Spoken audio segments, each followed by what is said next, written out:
Guys welcome to our own YouTube channel. आज का हमारा टॉपिक होगा predicate, truth set, domain, PX, QX ये सब बनाना and the identical one truth set, इन सब को हम देखेंगे। ओके, सो सबसे पहले तो प्रेडिकेट देखते हैं होता क्या है। ठीक है, प्रेडिकेट एक ऐसा सेंटेंस होता है, एक ऐसी स्टेटमेंट होती है, या फिर हम ये कह सकते हैं कि ऐसा सेंटेंस जिसमें कुछ finite number of variables present हो। जो वो सेंटेंस जो है वो फाइनाइट नंबर ऑफ वेरिएबल्स को रिप्रेजेंट करता हो या कंटेन करता हो, और जब कोई स्पेसिफिक वैल्यू हम उन वेरिएबल्स को प्रोवाइड कर देते हैं तो वो बन जाती है स्टेटमेंट। ओके, इन सेंटेंसेस को हम प्रेडिकेट को एक तरह से ये कह सकते हैं दीज आर ओपन सेंटेंसेस, जिसमें कुछ वेरिएबल्स है फाइनाइट नंबर ऑफ, कि अगर वेरिएबल्स को वैल्यू असाइन कर देते हैं या सब्स्टिट्यूट कर देते हैं कोई specific value, then it will become a statement. ठीक है, तो ये ओपन सेंटेंस कहलाते हैं, या फिर हम प्रेडिकेट को एक और बोल सकते हैं prepositional functions. Okay, prepositional functions.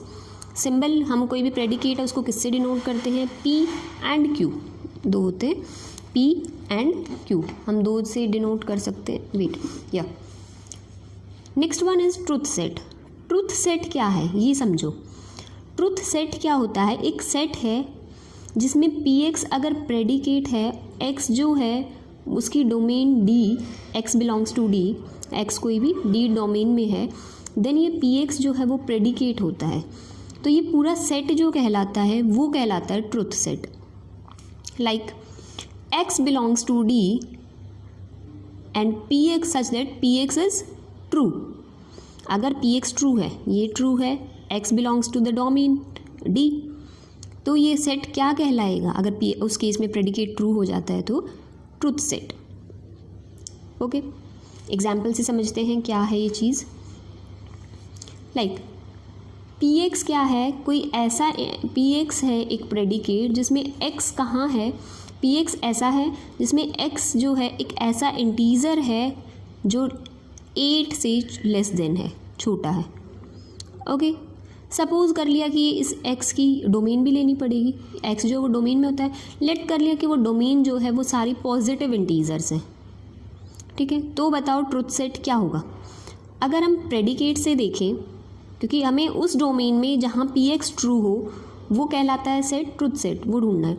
अब अगर वो px जो है, अगर वो डोमेन जो है वो x is equals to set of all integers हो जाता, तो हम कहते सारे नेगेटिव नंबर 0 एंड 1 to 7, ये ट्रुथ सेट होता px का। ओके, लेकिन अब है px तो लेस देन, एक ऐसा इंटीजर है जिसकी वैल्यू लेस देन 8 है, बट ये x कहाँ से लिया गया है?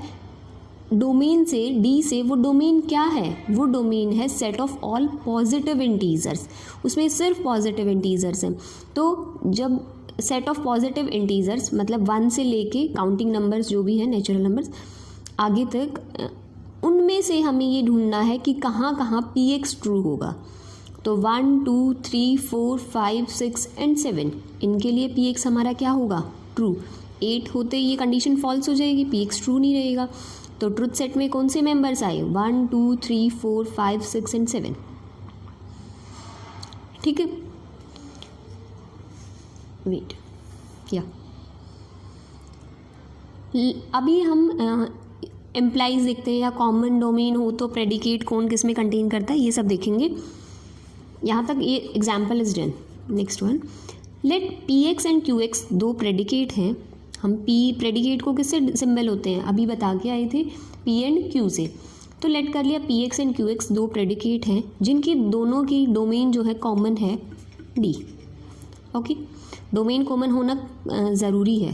ओके, तो अगर हम कहें p इम्प्लाइज q, ठीक है, px इम्प्लाइज qx, इसका मतलब क्या है कि जो px का ट्रुथ सेट है उसका हर एलिमेंट qx के ट्रुथ सेट में होगा। दोबारा देखते हैं कि अगर हम बोलते हैं px एम्प्लाइज qx, तो px का हर एलिमेंट qx में लाई करेगा। ओके, जो px का ट्रुथ सेट होगा और qx का ट्रुथ सेट होगा, तो इसके ट्रुथ सेट का हर एलिमेंट इसके ट्रुथ सेट के हर इसके ट्रुथ सेट में मिलेगा। QX जो है उसको कंटेन करेगा। एग्जाम्पल से समझें इसको, कंटेनमेंट हो। लेट कर लिया PX कोई भी एक प्रेडिकेट है और कैसा है, x is a factor of 8 के फैक्टर है। QX कैसा है, x is a factor of 4। RX कैसा है, x लेस देन 5 है लेकिन 3 नहीं है। ओके अब डोमेन देखिए कैसी है भाई, x is a factor of 8 है तो वो तो कुछ भी हो सकता है, नेगेटिव भी हो सकता है। ओके तो डोमेन देखिए, डोमेन में क्या दे रखा है, डोमेन ऑफ x क्या है, सेट ऑफ पॉजिटिव इंटीजर, सिर्फ पॉजिटिव से ही लेना है। तो देखते हैं पॉजिटिव इंटीजर कौन से हो सकते हैं। सबसे पहला है x is a factor of 8। x जो है 8 का फैक्टर है, मतलब कौन कौन है, 1 2 4 एंड 8। सिर्फ ये 4 पॉजिटिव इंटीजर ऐसे होंगे जो 8 के फैक्टर होंगे। x is a factor of 4, 1 2 and 4, ये 4 ही हैं, ऐसे 3 ही ऐसे हैं जो इसके फैक्टर हो सकते हैं। अब x की वैल्यू लेस देन 5 है लेकिन डोमेन कैसी है, पॉजिटिव, तो क्या हो सकता है 1 2 3 4, लेकिन एक और है कि x is not equals to 3, तो क्या हुआ 1 2 एंड 4, ट्रुथ सेट बन गया। लो यही बना है truth set. Okay 1 2 4 and 8, 1 2 4 and 1 2 4। अब आपको दिख रहा होगा QX का हर एलिमेंट PX में है, 1 2 4 इसमें भी है और इसमें भी है, इसमें और भी एलिमेंट्स हैं। तो QX जो है, QX के ट्रुथ सेट का हर एलिमेंट PX के ट्रुथ सेट में है। इसका मतलब QX एम्प्लाइज PX। QX जो है वो छोटा सेट है और PX जो है वो बड़ा सेट है। अब यहाँ से दिख रहा है तुम्हें कि QX और RX तो सेम है, तो हम लिख सकते हैं QX implies RX and RX implies QX। ठीक है, तो ये डबल साइडेड होगा, QX implies RX and RX implies QX।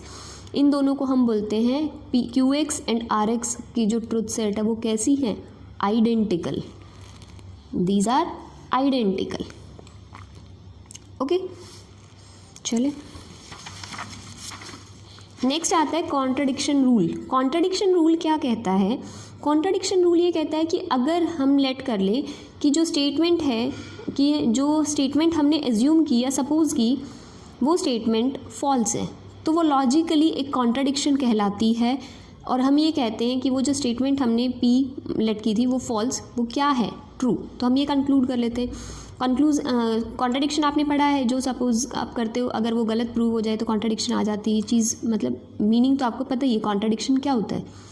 तो जो हम एज्यूम करके चले थे उससे ऑपोजिट हम लेते हैं कि अगर हमारा सपोजिशन था कि P इज़ फॉल्स तो वो लॉजिकली कॉन्ट्रडिक्शन को लीड करेगा। मतलब हम ये कह सकते हैं कि P is not false, it means P is true. That is not P अगर कॉन्ट्रडिक्शन है, देयरफॉर P। ओके तो ये क्या कहलाएंगे, इधर इसको प्रूव करेंगे अब हम कॉन्ट्रडिक्शन रूल को। ये क्या कहलाएगी, मैंने आपको बताया हुआ है, देयरफॉर से पहले की स्टेटमेंट कहलाती है प्रीमिसेस और देयरफॉर के बाद की स्टेटमेंट क्या कहलाती है, कंक्लूजन। ओके तो देखते हैं P एक ही वेरिएबल है तो 2 ही रोज़ बनेंगी, 2 होते थे तो 4 बनती थी, 3 होते थे तो 8 बनती थी। Okay 2 raised to the power n करके देखते हैं। P है ट्रू फॉल्स, नॉट P क्या हो जाएगा, false true. Contradiction is false false. Okay contradiction और टोटोलॉजी पढ़ी थी ना हमने, वही। अब not P implies C। Okay conditional statement पढ़ी थी, इफ़ दिस देन दिस, तो ये कर लिया। ये तो बाय डिफ़ॉल्ट हो जाता है कि अगर यही ट्रू नहीं है तो ये चेक करने की ज़रूरत नहीं है, ये ट्रू है ये फॉल्स है तो ये फॉल्स। ये प्रेमिसेस बन गया। कंक्लूजन देखो P क्या है, ट्रू फॉल्स, तो ट्रू है दोनों और फॉल्स है। अब इसमें से ढूंढो, हमें आर्ग्यूमेंट वैलिड चेक करना है। सर्च करो कि प्रेमिसेस में कहाँ ट्रू है, प्रेमिसेस कौन है, ये, इसमें ट्रू कहाँ है, ये, तो ये क्या कहलाएगी, क्रिटिकल रो। क्या क्रिटिकल रो में कंक्लूजन भी ट्रू है, देखो बिल्कुल है, तो आर्ग्यूमेंट कैसी है, वैलिड। ओके वैलिडिटी हमने लास्ट टॉपिक में, लास्ट पार्ट में पढ़ ली थी 6th में, उससे पहले भी पढ़ी है। वैलिडिटी हम 5th 4th में भी पढ़ चुके हैं। ओके 5th पार्ट में, इसी में 4th में भी। एक एग्जाम्पल देखते हैं, उसके बाद क्वांटिफायर्स करेंगे. Okay. Description of an island containing 2 types of people. This island contain 2 type of people, knights who always tell the truth and knaves who always lie. कि 2 तरह के लोग हैं एक आइलैंड पे. फर्स्ट वन इज़ नाइट्स जो हमेशा सच बोलते हैं. सेकंड वन इज़ नेव्स जो हमेशा झूठ बोलते हैं. एक विजिटर आइलैंड पे आता है, वो 2 नेटिव से मिलता है. जो उस विजिटर को क्या बोलते हैं, मान लो 2 लोग हैं ए एंड बी. ए ने कहा बी इज़ नाइट. ए ने क्या कहा, बी इज़ नाइट. बी ने कहा ए एंड आई, मतलब ए और बी दोनों ऑपोजिट टाइप के हैं. तो बताओ इनमें से ए और बी में से नाइट कौन है और नेव कौन है. तो एक बार ए को नाइट लेके देख लो, ये कंडीशन सेटिस्फाई कर रही है तो इट्स ओके. एक बार ए को नेव लेके देख लो. तो पहले हम ए को लेट करते हैं कि A is night. Okay, A night है. अगर ए नाइट है मतलब वो हमेशा सच बोलेगा, तो इसके अकॉर्डिंग बी भी नाइट है. ओके, तो बी भी नाइट है क्योंकि ए तो हमेशा सच बोलता है. ए भी नाइट है और बी भी नाइट है. अब बी नाइट है तो ये भी सच बोलेगा, इसका मतलब बी भी. और बी ने कहा था अगर ए भी नाइट है ये भी नाइट है, दोनों नाइट हैं मतलब दोनों सच बोल रहे हैं. अगर ये दोनों सच बोल रहे हैं तो इसका मतलब ए ने तो कह दिया ये नाइट है, तो ठीक है. बी ने कहा कि हम दोनों ऑपोजिट टाइप के हैं. क्या ये ऐसा पॉसिबल हो पाया, ए और बी दोनों ऑपोजिट टाइप के हो पाए? नहीं. तो ये कॉन्ट्राडिक्शन आ गया. तो हमारा अभी हमने कॉन्ट्राडिक्शन रूल में यही तो पढ़ा था. तो हमारा रूल क्या है कॉन्ट्राडिक्शन रूल में, कि भाई अगर हमारा सपोजिशन जो है वो फॉल्स आ जाता है तो कंक्लूजन लॉजिकली ट्रू ले लेंगे हम ये कॉन्ट्राडिक्शन के. तो यही था हमारा सपोजिशन, हमने जो कॉन्ट्राडिक्शन में आ गया गलत प्रूव हो गया. तो फिर हमने लेट क्या किया था, ए इज़ नाइट. तो उल्टा लेके चलते हैं, A is not night. Not night मतलब ए इज़ नेव. अब देखते हैं ए इज़ नेव. अब हमने ले लिया ए क्या है, नेव. नेव कौन है, जो हमेशा झूठ बोलते हैं. तो अगर ए ने कहा ए नेव है जो हमेशा झूठ बोलता है, लेकिन ए ने क्या कहा था, बी तो नाइट है. बी नाइट है तो मतलब बी नाइट नहीं है. बी नाइट नहीं है तो इसका मतलब बी क्या है, वो भी नेव है. अब नेव है, ये भी नेव हो गया, बी भी नेव हो गया. देखते हैं क्या इसकी ये अगर ये सेटिस्फाई हो गई तो बात बन जाएगी, बी भी नेव है. अब बी ने कहा क्या था, A and I are opposite type. B ने कहा था कि हम दोनों ऑपोजिट टाइप के हैं, लेकिन बी क्या है, नेव. नेव तो हमेशा झूठ बोलते हैं, तो ऑपोजिट नहीं, कैसे टाइप का होगा वो, सेम. तो क्या सेम आ रहे हैं, दोनों क्या हो गए, नेव. बिल्कुल सही है. तो इसका मतलब ए और बी दोनों के दोनों नेव्स मिले उसे, जो नेटिव्स मिले हैं विजिटर को वो दोनों नेव्स मिले हैं उसे. ओके, अभी क्वांटिफायर नेक्स्ट में करते हैं, अदरवाइज़ वीडियो बहुत लंबी हो जाएगी. पूरा क्वांटिफायर एक साथ ही कवर कर लेंगे नेक्स्ट वीडियो में. आज के लिए इतना ही रखते हैं. Thank you guys for watching my video. If you like it, please like, share and subscribe my channel. If you have any doubt, any query, you can message me on Instagram or ask your question in the comment section also. Thank you guys.